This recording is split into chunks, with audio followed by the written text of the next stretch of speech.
ओम नमः शिवाय। शिवजी सदा सहाय। ओम नमः शिवाय। गुरु जी सदा सहाय। संगत जी, गुरु जी का अनंतम अंतम शुक्राना, लख लख बार शुक्राना, अर्चित दा शुक्राना, सांस दा शुक्राना।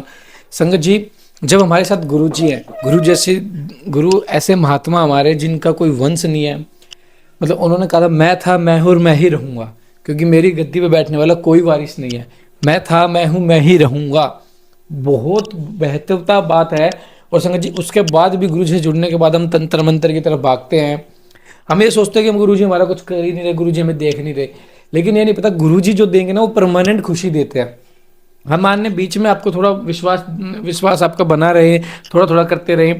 लेकिन संगत जी, गुरुजी पे विश्वास रखो। गुरुजी जो देंगे ना आपको परमानेंट देंगे, स्थायी देंगे, जो लाइफ एंड तक आपके साथ जाएगा। गुरुजी की योजनाओं में कभी शक मत करो। गुरुजी जैसा कोई नहीं है। गुरुजी की अपार शक्ति हमारे साथ है। गुरुजी हमें इतना ब्लेस करते हैं, इतना ब्लेस करते हैं कि हमें कल्पना भी नहीं कि गुरुजी आप ऐसा भी कर सकते हैं। संगत जी, एक ऐसा चमत्कार मेरे जीवन में हुआ, मैं आपको शेयर करता हूँ। गुरुजी का बहुत प्यारा शुक्राना, बहुत प्यारा प्यारा शुक्राना संगत जी। कि संगत जी, एक बार की बात है, मैं बहुत ज़्यादा परेशान था, बहुत ज़्यादा परेशान था। कि मैं कोसने लग गया अपने आप को कि मेरा कोई साथ नहीं देता, ये नहीं देता, वो नहीं देता। उसी टाइम गुरुजी का मैसेज आता है उससे रिलेटेड कि तेरे साथ मैं हूं ना, और तुझे क्या चाहिए। संगत जी, कितना प्यारी, देखो हम जो सोचते हैं गुरुजी हमारे साथ करते हैं गुरुजी संगत जी जो हमारी दुविधा होती है उसको सपने की दुनिया में कटवा देते हैं। संगत जी, हाल ही में मेरी मेरे मैनेजर से बिल्कुल भी नहीं बन रही थी जहाँ मैं जॉब करता हूँ। मतलब इतनी ज़्यादा लड़ाई हो गई थी कि मारा पीटी तक बात आ गई थी कि या तो मैं उसको स्नैप मतलब चाटा मारने वाला था, या वो मुझे मारने वाला था। मतलब इतनी ज़्यादा हाथापाई तक बात पहुँच गई थी कि दोनों एक दूसरे को पीटने वाले थे। फिर संगत जी, मैं अब टेंशन में होगा कि अब कहीं एचआर में कंप्लेन कर देगा, मेरी तो जॉब गई। फिर संगत जी, मुझे सपने में गुरुजी जैसे उनके साथ मेरी सेटलमेंट करवा रहे हैं एक जगह बैठा के। और अगले दिन मैं गया तो मैनेजर बोला कि सॉरी अंकित, मुझे आपसे चिल्ला के बात नहीं करनी थी। फिर मैंने भी बोला सॉरी सर, मुझे भी आपसे चिल्ला के बात नहीं करनी थी। तो संगत जी देखो, गुरुजी ने कितने प्यारे वे में वो सुलझा दिया। और हाल ही में देखो, उसी उसी उसी दिन दो अदर मैनेजर्स की आपस में लड़ाई हुई थी, जिसमें से एक मैनेजर ने रिकॉर्डिंग करके एचआर में भेज दी और दूसरे मैनेजर को रिजाइन देना पड़ गया। लेकिन हमारे बीच ऐसा कुछ नहीं हुआ। क्यों नहीं हुआ? हमारे गुरुजी की वजह से। और फिर जब मैं घर आया ना संगत जी, मैंने गुरुजी का स्वरूप देखा। ये देखो, ये लोकेट स्वरूप था, मैंने पहन रखा था, ये टूटा हुआ था। मतलब जैसे मैंने कपड़े निकाले तो मेरे हाथ में आके गिर गया। मैंने देखा कि गुरुजी ने सारा कष्ट अपने ऊपर ले लिया। देखो संगत जी, कितना बड़ा कष्ट आया था ये। तो संगत जी, गुरुजी हमें संभालते हैं, और गुरुजी जब तक साथ है ना, आप टेंशन मत लो, गुरुजी सब कुछ संभाल लेंगे। बस आप गुरुजी की सेवा को स्वीकार करो, पाठ को एंड तक सुने, प्यारा सा कमेंट करें, जय गुरुजी, शुक्राना गुरुजी, जय गुरुजी। जय गुरु जी। शिष्य भी शिव पूजन आदि में गुरु का संपर्क प्राप्त करके अथवा उनके साथ रह करके उनमें प्रकट होने वाले इन लक्षणों से गुरु की परीक्षा करें। शिष्य गुरु का शिक्षणीय होता है और उसका गुरु के प्रति गौरव है, इसलिए सर्वथा प्रयत्न करके शिष्य ऐसा आचरण करे जो गुरु के गौरव के अनुरूप हो। जो गुरु है वह शिव कहा गया है और जो शिव है वह गुरु माना गया है। विद्या के आकार में शिव ही गुरु बनकर विराजमान है। जैसे शिव है वैसी विद्या है, जैसी विद्या है वैसे गुरु हैं। शिव विद्या और गुरु के पूजन से समान फल मिलता है। शिव सर्वदेवात्मक है और गुरु सर्वमंत्रमय है। अतः संपूर्ण यत्न से गुरु की आज्ञा को शिरोधार्य करना चाहिए। यदि मनुष्य अपना कल्याण चाहने वाला और बुद्धिमान हो तो वह गुरु के प्रति मन, वाणी और क्रिया द्वारा कभी मिथ्याचार कपटपूर्वक पूर्ण बर्ताव न करे। गुरु आज्ञा दे या न दे, शिष्य सदा उनका हित और प्रिय करे। उनके सामने और पीठ पीछे भी उनका कार्य करता रहे। ऐसे आचार से युक्त गुरु भक्त और सदा मन में उत्साह रखने वाला, जो गुरु का प्रिय कार्य करने वाला शिष्य है, वही शैव धर्मों के उपदेश का अधिकारी है। यदि गुरु गुरुवान, विद्वान, परमानंद का प्रकाशक, तत्ववेदा और शिव भक्त है तो वही मुक्ति देने वाला है, दूसरा नहीं। ज्ञान उत्पन्न करने वाला जो परमानंद जनित तत्व है, उसे जिसने जान लिया है वही आनंद का साक्षात्कार करा सकता है। ज्ञान रहित नाम मात्र का गुरु ऐसा नहीं कर सकता। नौकाएं एक दूसरी को पार लगा सकती हैं, किंतु क्या कोई शिला दूसरी शिला को तार सकती है? नाम मात्र के गुरु से नाम मात्र की ही मुक्ति प्राप्त हो सकती है। जिन्हें तत्व का ज्ञान है वे स्वयं मुक्त होकर दूसरों को भी मुक्त करते हैं। तत्वहीन को कैसे बोध होगा कि बोध के बिना कैसे आत्मा का अनुभव होगा? जो आत्मा अनुभव से शून्य है वह पशु कहलाता है। पशु की प्रेरणा से कोई पशुत्व को नहीं लांघ सकता। अतः तत्वज्ञ पुरुष से ही मुक्त और मोचक हो सकता है, अज्ञ नहीं। समस्त शुभ लक्षणों से युक्त, संपूर्ण शास्त्रों का ज्ञाता था, सब प्रकार के उपाय विधान का जानकार होने पर भी जो तत्वज्ञान से हीन है उसका जीवन निष्फल है। जिस पुरुष की अनुभव पर्यंत बुद्धि तत्व के अनुसंधान में प्रवृत्त होती है उसके दर्शन स्पर्श आदि से परमानंद की प्राप्ति होती है। अतः जिसके संपर्क से ही उत्कृष्ट बोध स्वरूप आनंद की प्राप्ति संभव हो, बुद्धिमान पुरुष उसी को अपना गुरु चुने, दूसरे को नहीं। योग्य गुरु का जब तक अच्छी तरह ज्ञान न हो जाए तब तक विनयाचार चतुर मुमुक्षु शिष्य को उनकी निरंतर सेवा करनी चाहिए। उनका अच्छी तरह ज्ञान सम्यक परीक्षा हो जाने पर उनमें सुस्थिर भक्ति करे। जब तक तत्व का बोध प्राप्त न हो जाए तब तक निरंतर गुरु सेवन में लगा रहे। तत्व को न तो कभी छोड़े और न ही किसी तरह की भी उसकी उपेक्षा ही करें। जिसके पास 1 वर्ष तक रहने पर भी शिष्य को थोड़े से ही आनंद और बोध की उपलब्धि न हो, वह शिष्य उसे छोड़कर दूसरे गुरु का आश्रय ले।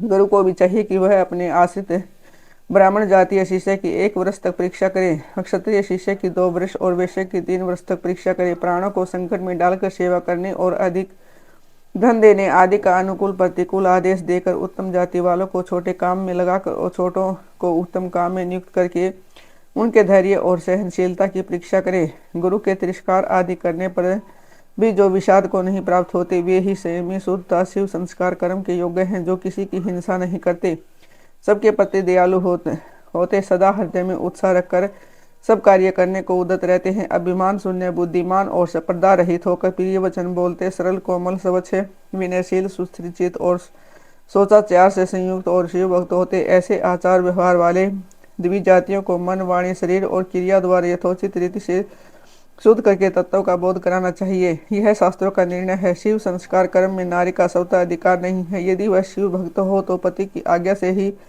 उक्त संसार की अधिकारिणी होती है। विधवा स्त्री का पुत्र आदि की अनुमति से और कन्या का पिता की आज्ञा से शिव संस्कार में अधिकार होता है। शूद्रों पतितों और वर्ण संकरों के लिए सर्वशोधन शिव संस्कार का विधान नहीं है। वे भी यदि परम कारण शिव में स्वाभाविक अनुराग रखते हों तो शिव का चरणोदक लेकर अपने पापों की शुद्धि करें।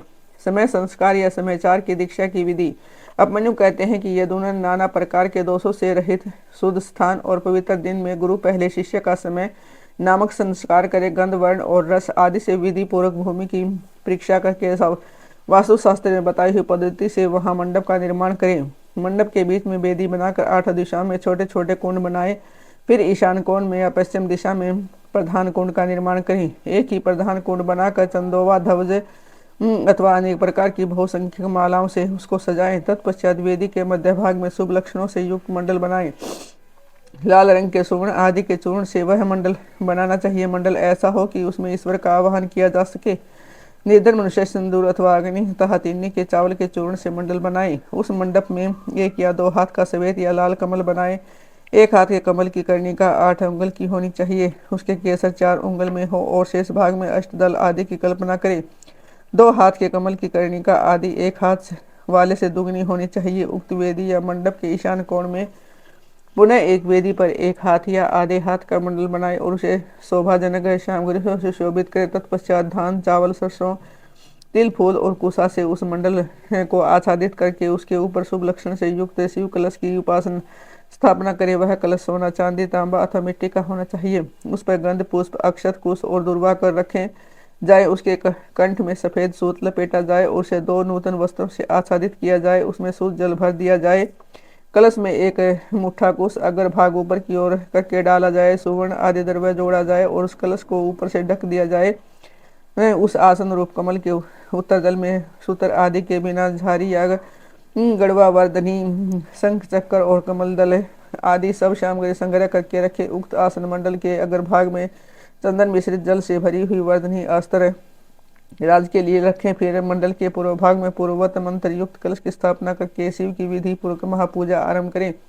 समुद्र या नदी के किनारे गौशाला में पर्वत के शिखर पर देवालय में तथा घर में या किसी मनोहर स्थान में मंडप आदि रचना के बिना पूर्वक सब कार्य करें। फिर पूर्ववत मंडल की और अग्नि की वेदी बनाकर गुरु प्रसन्न मुख से पूजा भवन में प्रवेश करें। वहां सब प्रकार के मंगल कीर्तन का संपादन करके नित्य कर्म के अनुष्ठान पूर्वक मंडल के मध्य भाग में महेश्वर की महापूजा करने के अनंतर पुनः शिव कलश पर शिव का आह्वान पूजन करें।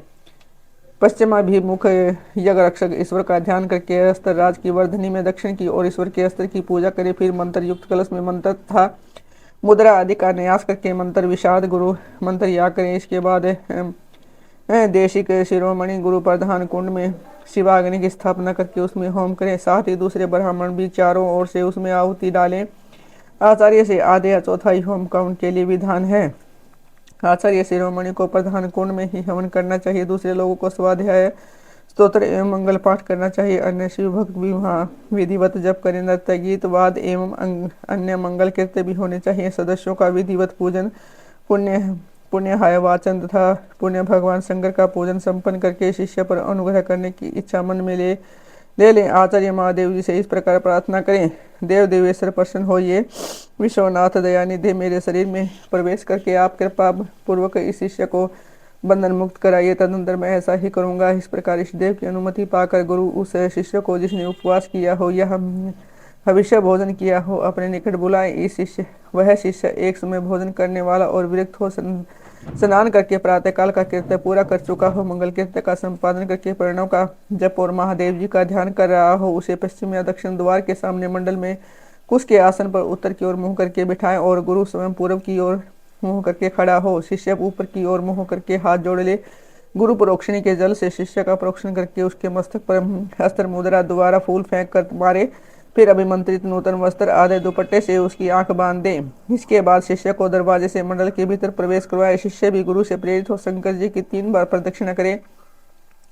इसके बाद प्रभु को स्वर्ण मिश्रित पुष्पांजलि चढ़ाकर पूर्व या उत्तर की ओर मुख करके पृथ्वी पर दंड की भांति गिरकर साष्टांग प्रणाम करे। तदनंतर मूल मंत्र से गुरु शिष्य का प्रोक्षण करके पूर्ववत अस्त्र मंत्र के द्वारा उसके मस्तक पर फूल से ताड़न करने के पश्चात नेत्र बंधन खोल दे। शिष्य पुनः मंडल की ओर हाथ जोड़कर देखकर हाथ जोड़े प्रभु को प्रणाम करे। इसके बाद शिव स्वरूप आचार्य शिष्य को मंडल के दक्षिण अपने बाएं भाग में कुश के आसन पर बिठाए और महादेव जी की आराधना करके उसे मस्तक पर शिव का वरद हाथ रखे। मैं शिव हूँ इस अभिमान से युक्त गुरु शिष्य शिव के तेज से संपन्न अपने हाथ को शिष्य के मस्तक पर रखे और शिव मंत्र का उच्चारण करे। उसी हाथ से वह शिष्य के संपूर्ण अंगों का स्पर्श करे। शिष्य भी आचार्य रूप में उपस्थित हुए ईश्वर को पृथ्वी पर गिरकर साष्टांग प्रणाम करे। तदनंतर जब शिष्य शिवाग्नि में महादेव जी की विधिवत पूजा करके 3 आहुति दे डाले तब गुरु पुण्य पूर्ववत शिष्य को अपने पास बिठा ले। कुशों के अग्रभाग से उसका स्पर्श करते हुए विद्या मंत्र द्वारा अपने आप को उसके भीतर आविष्ट करे। तत्पश्चात महादेव जी को प्रणाम करके नाड़ी संधान करें। फिर शिव शास्त्र में बताए हुए मार्ग से प्राण का निष्क्रमण करके शिष्य के शरीर में प्रवेश की भावना करें। साथ ही मंत्रों का तर्पण भी करें। मूल मंत्र के तर्पण के लिए उसी के उच्चारण पूर्वक 10 आहुतियां देनी चाहिए। फिर अंगों के तर्पण के लिए अंग मंत्र द्वारा ही कर्म से 3 आहुतियां दें। इसके बाद पूर्ण आहुति देकर मंत्र वेदा गुरु प्रायश्चित के निमित्त मूल मंत्र से पुनः 10 आहुतियां अग्नि में डालें। फिर देवेश्वर शिव का पूजन करके समय के आचमन और हवन करने के पश्चात यथोचित रीति से जाति तय वैश्य का उद्धार करें। भावना द्वारा उसके वैश्य तव को निकाल कर उसमें क्षत्रिय तव की उत्पत्ति करें। फिर इसी तरह क्षत्रिय तव का भी उद्धार करके गुरु उसमें ब्राह्मण तत्व की उद्भावना करें। इसी प्रणाली से जाति तय क्षत्रिय का भी उद्धार करके ब्राह्मण बनाए। फिर उन दोनों शिष्यों में रुद्रतव की उत्पत्ति करें। जो जाति से ही ब्राह्मण है उस शिष्य में केवल रुद्रतव की स्थापना करें। फिर शिष्य का प्रोक्षण और ताड़न करके उसके आग की चिंगारियों के समान प्रकाशमान शिव रूप आत्मा को अपने आत्मा में स्थित होने की भावना करे। तदंतर पूर्वोक्त नाड़ी से गुरु मंत्र उच्चारण पूर्वक वायु का रेचन करे। वायु का निसारण करके उस नाड़ी के द्वारा ही शिष्य के हृदय में वह स्वयं प्रवेश करे। प्रवेश करके उसके चैतन्य का नील बिंदु के समान चिंतन करे। साथ ही यह भावना करें कि मेरे तेज से इसका सारा मल नष्ट हो गया है और यह पूर्णतः प्रकाशित हो रहा है। इसके बाद उस जीव चैतन्य को लेकर नाड़ी से संहार मुद्रा एवं पूरक प्राणायाम मुद्रा द्वारा अपने आत्मा से एकीभूत होने के करने के लिए उसमें परनिविष्ट करे। फिर रेचक की ही भांति कुंभ द्वारा उस नाड़ी से उस जीव चैतन्य को वहां से लेकर शिष्य के हृदय में स्थापित कर दें। तत्पश्चात शिष्य का स्पर्श करके शिव से उपलब्ध हुए योगोपवीत को उसे देकर गुरु 3 बार आहुति दे पूर्णाहुति होम करें। इसके बाद आर्द्रदेव के दक्षिण भाग में शिष्य को कुस्ता फूल से आच्छादित करके श्रेष्ठ आसन पर बिठाकर उसका मुंह उत्तर की ओर करके उसे स्वस्तिक आसन में स्थित करे। शिष्य गुरु की ओर हाथ जोड़े। गुरु स्वयं पूर्वाभिमुख हो एक श्रेष्ठ आसन पर खड़ा रहे और पहले से ही स्थापन पूर्वक सिद्ध हुए पूर्ण घट को लेकर शिव का ध्यान करते हुए मंत्र पाठ तथा मांगलिक वादों की ध्वनि के साथ शिष्य का अभिषेक करे। तदंतर शिष्य उसे अभिषेक के जल को पोंछ कर श्वेत वस्त्र धारण करे, आचमन करके अलंकृत हो, हाथ जोड़ मंडप पे जाए। तब गुरु पहले की भांति उसे कुशासन पर बिठाकर मैं मंडल में महादेव जी की पूजा करे, करन्यास करे। इसके बाद मन ही मन महादेव जी का ध्यान करते हुए दोनों हाथों में भस्म शिष्य के अंगों में लगाए और शिव मंत्र का उच्चारण करे। तदंतर शिवाचार्य मृतकांश के मार्ग से शिष्य का दहन पालवन आदि सकलीकरण करके उसके मस्तक पर शिव के आसन का ध्यान करें, महाशिव का आह्वान करके यथोचित रीति से उसकी मानसिक पूजा करें। तत्पश्चात हाथ जोड़कर महादेव जी की प्रार्थना करें, प्रभु आप नित्य यह विराजमान हो। इस तरह प्रार्थना करके मन ही मन यह भावना करें कि शिष्य भगवान शंकर के तेज से प्रकाशित हो रहा है। इसके बाद पुनः शिव की पूजा करके शिवरूपणी से भी आज्ञा प्राप्त करके गुरु शिष्य के कान में धीरे धीरे शिव मंत्र का उच्चारण करे। शिष्य हाथ जोड़े हुए उस मंत्र को सुनकर उसी में मन लगा।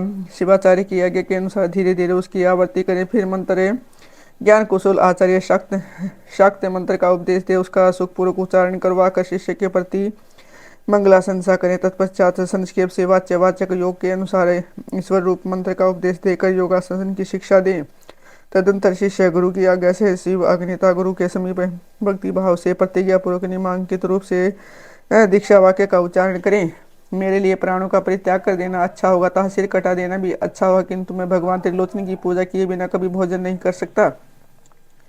जब तक मोदोर न हो तब तक वह भगवान शिव में ही निष्ठा रखकर उन्हीं के आश्रित होने एवं पूर्वक उन्हीं की आराधना करता रहे। फिर भगवान शिव ही उसे योग अक्षेम प्रदान करते हैं। ऐसा करने से उस शिष्य का नाम समय होगा, उसमें शिवाश्रम में रहने का अधिकार प्राप्त होगा। वहाँ रहने वाले शिष्य को गुरु की आज्ञा का पालन करते हुए सदा उनके वश में रहना चाहिए। इसके बाद गुरु करन्यास करके अपने हाथ से भस्म लेकर मूल मंत्र का उच्चारण करते हुए उस भस्म तथा रुद्राक्ष को अभिमंत्रित करके शिष्य के हाथ में दे दें। साथ ही महादेव जी की प्रतिमा अथवा उनका गुड़ शरीर तथा यथासंभव पूजा होम जप एवं ध्यान के साधन भी दें। फिर वह शिष्य भी शिवाचार्य से प्राप्त हुई उन वस्तुओं को उन्हीं की आज्ञा से बड़े आदर के साथ ग्रहण के उनकी आज्ञा का उल्लंघन न करें। आचार्य से प्राप्त हुई सारी वस्तुओं को भक्ति भाव से सिर पर रख कर ले जाएं और उनकी रक्षा करें। अपनी रुचि के अनुसार मठ में या घर में शंकर जी की पूजा करता रहे। इसके बाद गुरु भक्ति श्रद्धा और बुद्धि के अनुसार शिष्य को शिवाचार्य की शिक्षा दे। शिवाचार्य ने समाचार के विषय में जो कुछ कहा हो, जो आज्ञा दी हो और जो भी कुछ बातें बताई हो, उन सबको शिष्य शिरोधार्य करे। गुरु के आदेश से ही वह शिवागम का ग्रहण पठन और श्रवण करे, न तो अपनी इच्छा से करे और न ही दूसरे की प्रेरणा से। इस प्रकार मैंने संक्षेप से समाख्या संस्कार समाचार की दीक्षा का वर्णन किया है। यह मनुष्यों को साक्षात शिवधाम की प्राप्ति कराने के लिए सबसे उत्तम साधन है।